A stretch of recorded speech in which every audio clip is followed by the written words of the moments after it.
अच्छा, अभी आपकी बहुत सारी वीडियोस मैंने देखी about autistic kids. You say vaccination, आपने बहुत सारी वीडियोस में ये कहा कि vaccine is also playing a major Vaccine, part role. vaccine has played the major role, is playing the major role.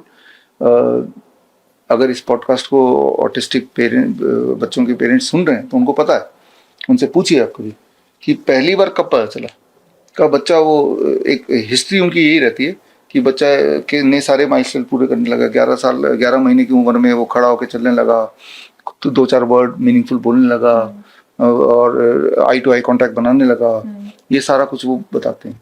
लेकिन जब वैक्सीन लगा, खासतौर MMR वैक्सीन लगा, उसके बाद उसकी हेल्थ, उसके जो आई कांटेक्ट खत्म हो गए, साइलेंट हो गया, वो रिस्पॉन्ड नहीं करता है, अजीबोगरीब बिहेव करता है, खाने पीने का रूटीन उसका खत्म हो गया, तो तब हम डॉक्टर पर ले गए, तब हमें डायग्नोस हुआ। So this is repeatedly the history. आप किसी भी रैंडम पेरेंट्स से पूछेंगे ऑफ दीज किड्स तो उनका जवाब लगभग ऐसे ही आएगा, या फिर आएगा कि हाँ बच्चे को अचानक बुखार आया था, फिर पैरासिटामोल दिया, बुखार तो उतर गया लेकिन बिहेवियर चेंज हो गया। तो कई बार एंटीबायोटिक मेडिसिन, कई बार एंटीबायोटिक एंड मोस्टली वैक्सीन। तो ये तीनों ये कटघरे में है इसके।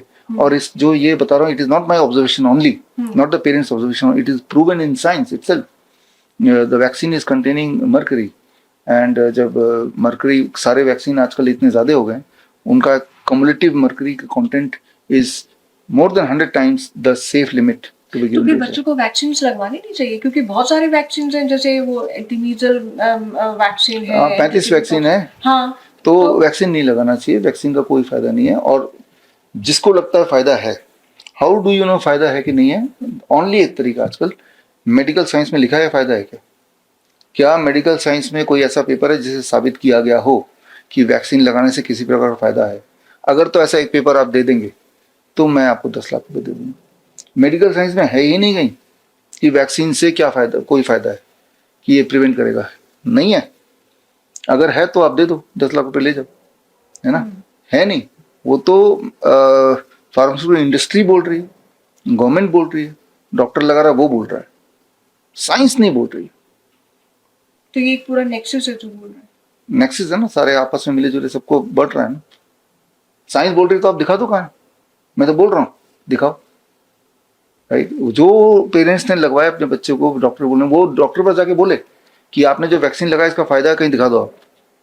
ये तो उनका हक बनता है ना, क्योंकि डैमेज तो उनके बच्चों को हुआ है, बोलेगा नहीं कोई, राइट? तो ये मानसिकता पेरेंट्स की है, ये मानसिकता आम लोगों की है, तभी ये चल रहा है ना।